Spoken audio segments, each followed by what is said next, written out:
Ed Sheeran just said no to Meghan Markle, and the silence from Montecito is absolutely deafening. Let that sink in for a moment. One of the biggest music stars on the planet, a man who has performed at royal weddings and called Prince Harry a genuine friend, allegedly looked at a secret proposal from the Duchess of Sussex and decided he wanted absolutely nothing to do with it. This is not a scheduling conflict. This is not a matter of conflicting tour dates. According to sources close to the situation, this was a deliberate, calculated rejection that has left Meghan reportedly humiliated and Harry caught in the middle of yet another mess he did not create. The irony here is so thick you could cut it with a knife. Ed Sheeran and Prince Harry go way back. We are talking years of genuine friendship, the kind of bond that forms when two people actually like each other rather than when one person sees an opportunity for a photo op. Harry introduced Ed into his inner circle. They hung out casually, shared laughs, built the kind of real relationship that Harry treasured during his royal days. And now, allegedly, Meghan decided to approach Ed directly with her own vision for an Invictus Games event, completely bypassing her husband in the process. One insider put it bluntly, saying it felt like she was trying to claim Harry's friendships as her own assets to deploy. The proposal itself reportedly centered on a high-profile musical moment at an upcoming Invictus event, but sources say it was immediately clear that the pitch had a problem. It was not really about the veterans, it was not really about the games. According to those who have heard the details, the proposal felt more like a Meghan showcase than a tribute to the wounded warriors Invictus was created to honor. Ed's team allegedly saw right through it, and their response was swift, polite, professional, but absolutely firm. No thank you. What makes this rejection sting even more is the context surrounding it. The Sussexes have watched their celebrity network evaporate over the past 2 years. The A-list friends who once flocked to their wedding, the Hollywood power players who seemed eager to welcome them into the inner circle, the talk show hosts and streaming executives who could not wait to cut massive deals with them, they have all gone conspicuously quiet. Ed Sheeran saying no is not just one rejection. It is a symptom of something much larger, a pattern that is becoming impossible to ignore. And here is the part that sources say has Harry particularly rattled. He reportedly had no idea Meghan was making this approach until it was already done. His wife allegedly went around him to pitch one of his oldest friends, and when Ed's team declined, Harry was left to pick up the pieces of a friendship he never wanted to jeopardize in the first place. The tension this has created between the couple is said to be significant, but this rejection is just the tip of an iceberg that has been forming for months, and the history between Ed and Harry makes what happened next even more revealing. The friendship between Ed Sheeran and Prince Harry is not some manufactured celebrity connection dreamed up by publicists looking for a good photo opportunity. This is a genuine bond that stretches back years, built on casual hangouts, mutual respect, and the kind of easy chemistry that cannot be faked. Ed performed at the concert for Diana in 2017. He has been spotted at exclusive royal gatherings. He and Harry have been photographed together in relaxed settings that scream authentic friendship rather than staged celebrity moment. These two actually like each other, which makes what allegedly happened all the more painful. Sources familiar with their relationship describe it as uncomplicated in the best possible way. Harry appreciated that Ed treated him like a normal person rather than royalty to be impressed. Ed appreciated that Harry was genuine and down to earth despite his background. One insider recalled that Harry once described Ed as one of the few people who never wanted anything from him. That statement hits differently now, does it not? Because according to reports, Meghan allegedly wanted quite a lot from Ed, and she decided to ask for it herself. The question that immediately springs to mind is why? Why would Meghan approach Ed directly rather than having Harry make the ask? After all, it is Harry's friendship. It is Harry's charity. It is Harry's network of relationships built over decades of genuine connection. According to insiders,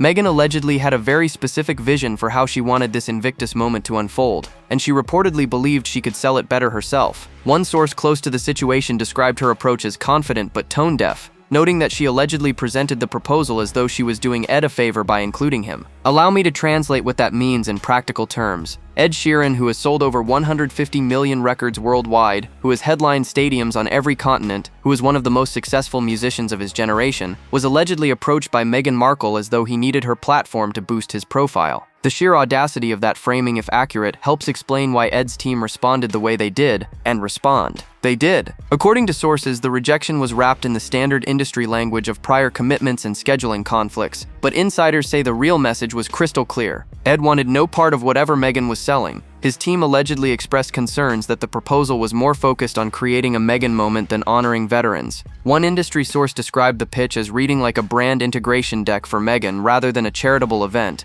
Ouch. That has to sting. The timing of Meghan's approach is also raising eyebrows among those familiar with the situation. Invictus has always been Harry's baby, his passion project, the one thing from his royal life that he has successfully maintained and grown since leaving the United Kingdom. It represents something pure and meaningful to him, a genuine connection to his military service and the veterans he cares deeply about. For Meghan to allegedly swoop in and try to reshape an Invictus event around her own involvement feels like overreach at best and sabotage at worst. But the real story here is not just about one rejected proposal. It is about what Ed's team allegedly discovered when they dug deeper into what working with the Sussexes might actually entail. The details of Meghan's alleged proposal to Ed Sheeran paint a picture that sources describe as revealing. According to insiders who claim to have knowledge of the pitch, Meghan envisioned a high-profile musical moment at an Invictus Games event that would feature her prominently alongside the superstar musician. We are not talking about Meghan sitting in the audience while Ed performed a tribute to veterans. We are talking about Meghan allegedly wanting to be part of the moment itself, on stage, visible, central to the entire production. One source who claims familiarity with the proposal described it as breathtaking in its self-focus. The pitch allegedly included specific staging requirements that would position Meghan alongside Ed in ways that struck his team as inappropriate for what is supposed to be a veteran-centered event. Another insider said the proposal read more like a Meghan showcase than anything resembling a tribute to wounded warriors. Let that sink in for a moment. An event created to honor veterans who have sacrificed everything in service to their countries was allegedly being pitched as an opportunity for Meghan to share a spotlight with one of the world's biggest musicians. Ed Sheeran's team is known for being meticulous about protecting his image and reputation. They do not take partnerships lightly, and they certainly do not commit to projects without thorough vetting.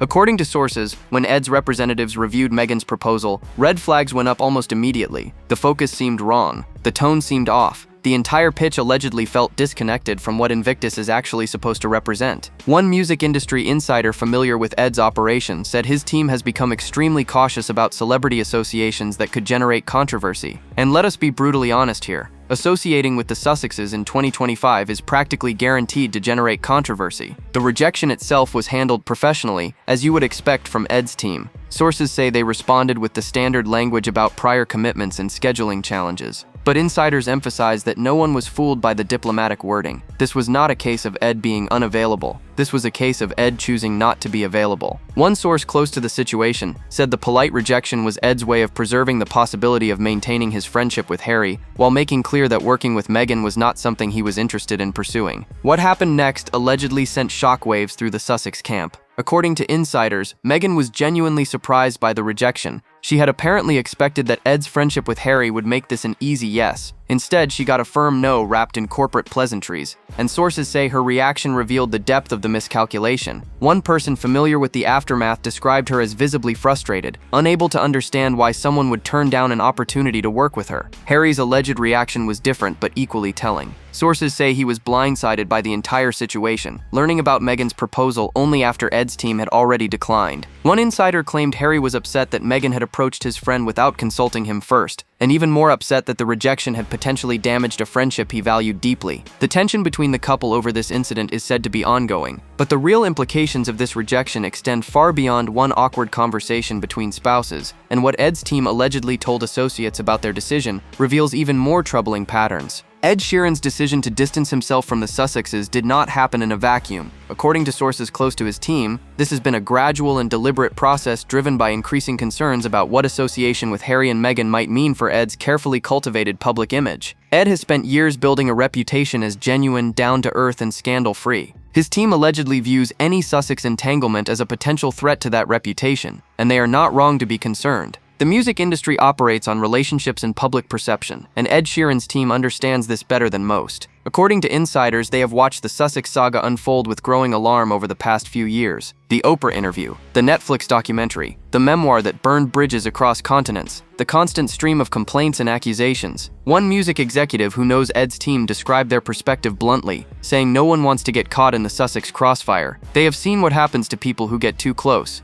and they have no interest in becoming collateral damage. What makes Ed's situation particularly delicate is his genuine friendship with Harry. Sources say Ed still cares about Harry as a person and feels sympathy for the position he finds himself in. But that personal affection apparently does not extend to Meghan, and it definitely does not extend to putting Ed's brand at risk for a project that allegedly prioritizes Meghan's visibility over veteran recognition. One insider described Ed's team as walking a tightrope, trying to maintain the possibility of Harry friendship while creating distance from Sussex professional personal ventures. The advice Ed has allegedly received from his inner circle is straightforward. Stay away. Do not get involved. Do not let yourself be used. According to sources, multiple people in Ed's orbit have warned him that the Sussexes have a pattern of leveraging celebrity relationships for their own benefit without adequate consideration for how those associations might affect the other party. One person close to Ed allegedly said the Sussexes treat famous friends like assets to be deployed rather than people to be valued. Whether that characterization is fair or not, it is clearly influencing how Ed's team approaches any Sussex-related opportunity. Industry watchers have noted that Ed is far from alone in this cautious approach. The entertainment world has collectively stepped back from the Sussexes over the past 18 months, and the reasons are not hard to understand. Controversy follows them everywhere. Projects they touch seem to underperform or collapse entirely. The narrative around them has shifted from sympathetic exiles to problematic complainers, and no one wants that energy attached to their brand.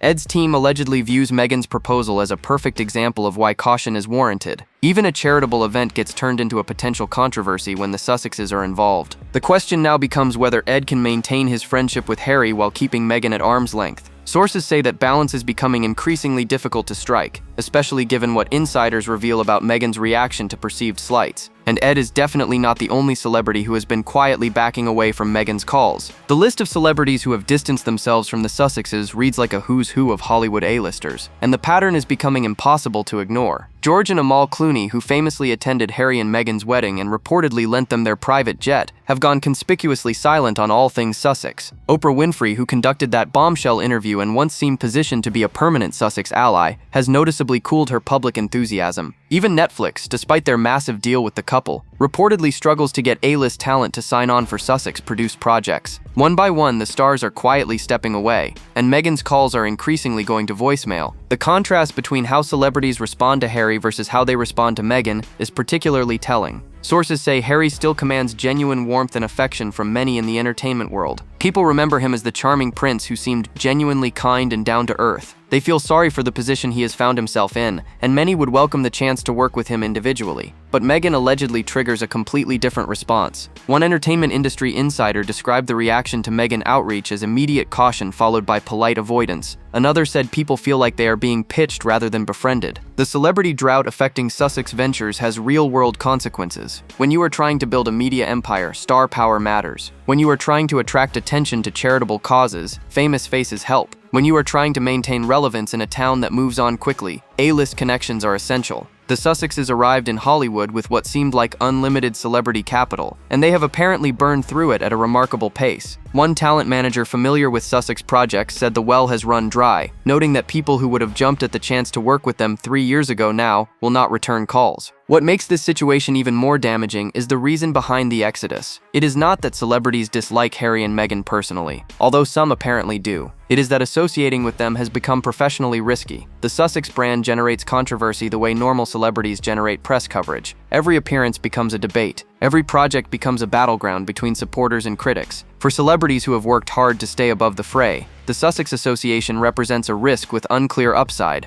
Why take the chance? The irony is that Meghan's approach to celebrity relationships appears to be the opposite of what actually works in Hollywood. Harry builds genuine connections based on shared interests and authentic chemistry. Meghan allegedly approaches celebrities transactionally, viewing them as assets to be acquired rather than friendships to be nurtured. One insider described the difference bluntly, saying Harry makes friends while Meghan makes contacts and that Hollywood can smell the difference from a mile away. But this celebrity drought is hitting at the worst possible moment for a couple whose marriage is already showing serious strain. The Ed Sheeran rejection did not occur in isolation. It landed in the middle of what sources describe as an increasingly tense period in the Sussex marriage, and the fallout has allegedly intensified existing fractures between Harry and Meghan. According to insiders, the couple has been struggling with fundamental disagreements about strategy, public image, and the direction of their shared ventures for months. The Ed situation reportedly brought those tensions to the surface in ways that could not be ignored. Harry's mental state has been a subject of concern among those who know him. Sources describe a man who is increasingly isolated,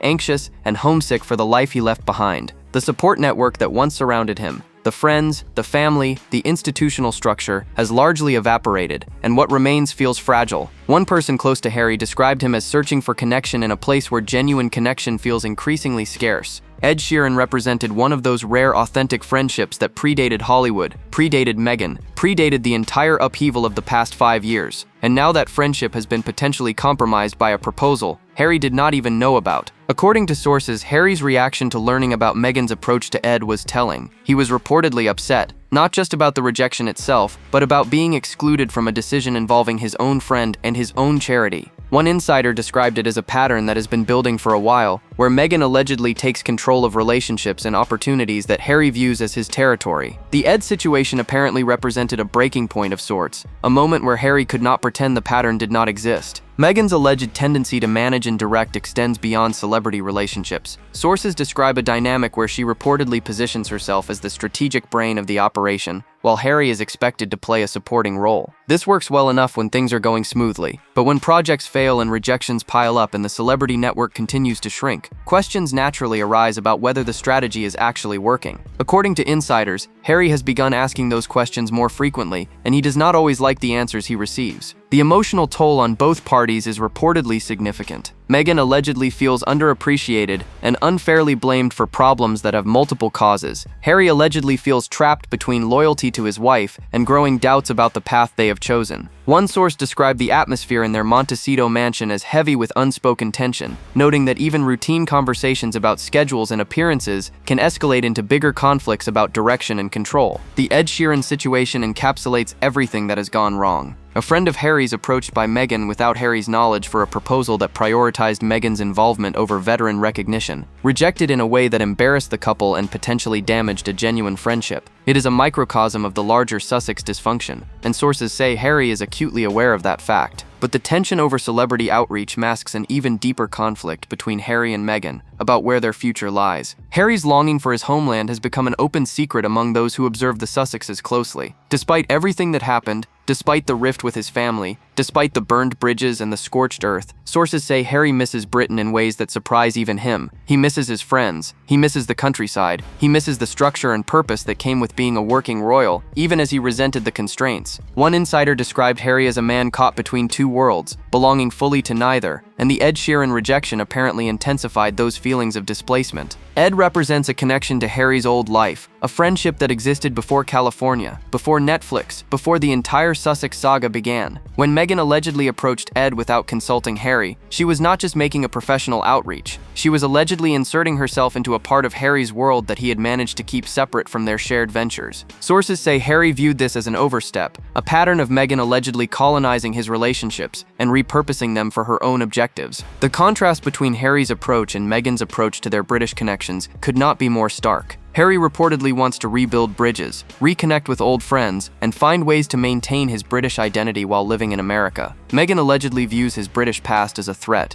a gravitational pull that might draw him away from their shared project and back toward a life that does not include her. One source described Meghan as allergic to anything that reminds Harry of what he gave up, noting that even casual mentions of old friends or family members can reportedly trigger tension. Whether Meghan approaching Ed directly was a conscious attempt to control the narrative around Harry's British friendships is impossible to know for certain, but the effect was the same regardless of intent. A relationship that belonged to Harry became a Sussex business opportunity that failed, and the failure now hangs over both the friendship and the marriage. One person close to the situation said Harry feels like he is watching his old life slip away piece by piece, and the Ed rejection was another piece lost. The irony of the situation is almost too perfect. Harry left Britain partly to protect his wife from what he saw as unfair treatment and relentless scrutiny. He gave up his family, his friends, his position, and his identity to build a new life with Meghan. And now sources say he allegedly wonders whether that sacrifice is being honored or exploited. When your wife approaches your oldest friends to pitch ventures that center her rather than you, questions naturally arise about whose interests are actually being served. The Ed Sheeran rejection has reportedly triggered serious conversations between Harry and Meghan about boundaries, communication, and respect. But those conversations are happening against a backdrop of much larger problems that neither seems equipped to solve. And the Invictus situation has exposed cracks in their charitable empire that go far beyond one failed celebrity pitch. The troubles at Archewell, the foundation that was supposed to represent Harry and Meghan's post-royal mission, have been piling up for months.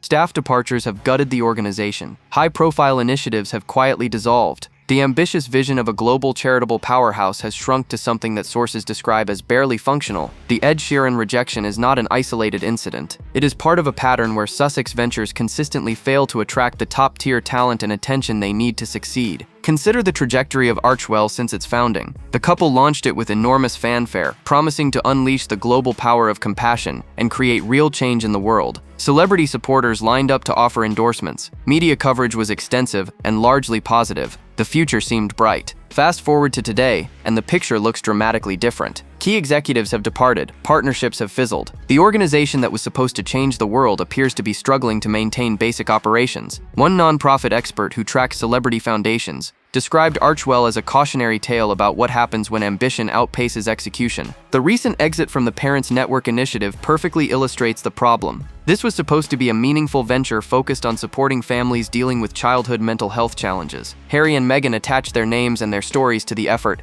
and then quietly they stepped back. The explanation offered was that they wanted to make room for other voices. Allow me to translate what that actually means. The project was not generating the attention and accolades they expected, so they moved on to something else. One source close to Archewell described the pattern bluntly, saying they get excited about big launches and press releases, but the follow-through rarely matches the initial energy. The Ed Sheeran rejection fits this pattern perfectly. The Sussexes allegedly pitched a high-profile collaboration without apparently considering whether the collaboration actually served the stated mission of honoring veterans. When Ed's team pushed back, the Sussexes were apparently surprised, as though they had forgotten that other people might evaluate proposals on their actual merits rather than simply agreeing to participate because royals were involved. One entertainment industry veteran familiar with Sussex pitches described their approach as consistently overestimating their own leverage while underestimating what partners actually want. The talent drought affecting Sussex ventures is not limited to musicians. According to sources, the couple struggles to attract top-tier creators, producers, and performers for their various media projects. The Netflix relationship remains intact on paper, but insiders describe it as strained by underperformance and creative disagreements. Spotify famously parted ways with the couple after an expensive deal produced minimal content. The pattern suggests an organization that knows how to generate headlines but struggles to deliver substance. But the most troubling aspect of the Archewell situation might be the questions it raises about what the foundation actually accomplishes. The Sussex camp's response to the Ed Sheeran rejection has reportedly been to pretend it did not happen while simultaneously engaging in frantic behind-the-scenes damage control. According to sources, the couple's remaining advisors are working overtime to manage a situation that keeps getting worse. The rejection itself was embarrassing enough. The public speculation about why Ed said no makes it even more damaging. And the broader narrative about the Sussexes losing their celebrity network threatens to become the defining story of their post-royal era. One approach reportedly under consideration is having Harry reach out directly to Ed in an attempt to preserve the friendship. Sources say Harry genuinely values his relationship with Ed and is horrified by the possibility that Meghan's proposal might have permanently damaged it. But this approach carries risks of its own. If Harry apologizes for Meghan's behavior, he implicitly acknowledges that her behavior was problematic. If he defends Meghan's proposal, he risks alienating Ed further. And if the outreach becomes public, it feeds the narrative of Sussex dysfunction that the couple desperately wants to suppress. Meghan's approach to the situation is reportedly different. According to insiders, she allegedly views the rejection as Ed's loss rather than her mistake. This framing allows her to avoid the uncomfortable reality that her pitch was allegedly so focused on her own involvement that it turned off one of the most easygoing performers in the music industry. One source close to the situation described Meghan's perspective as defiant, noting that she allegedly believes Ed will regret passing on the opportunity once he sees how successful the eventual event becomes. Whether that confidence is warranted remains to be seen. The impact of repeated public embarrassments on Harry's mental state has become a serious concern among those who care about him. Sources describe a man who is increasingly withdrawn, anxious about public perception, and uncertain about the path forward. The Ed rejection reportedly hit him particularly hard because it involved someone he genuinely considered a friend rather than just a business associate. One person who knows Harry well said he takes these things personally in a way that Meghan does not seem to, noting that every rejection feels like a confirmation that leaving his old life was a mistake. The question of whether the Sussex marriage can survive this period of professional decline and personal tension is one that observers increasingly ask. The couple has faced challenges before and emerged intact, but the current situation feels different. The problems are piling up faster than solutions can be found. The celebrity network that was supposed to support their ventures has largely evaporated. The foundation that was supposed to represent their mission appears to be struggling, and the tension between them over strategy and control shows no signs of resolving. But beyond the immediate crisis management, a bigger question looms over everything the Sussexes do going forward. The Ed Sheeran rejection is not just about one musician declining one proposal. It is a symbol of something much larger.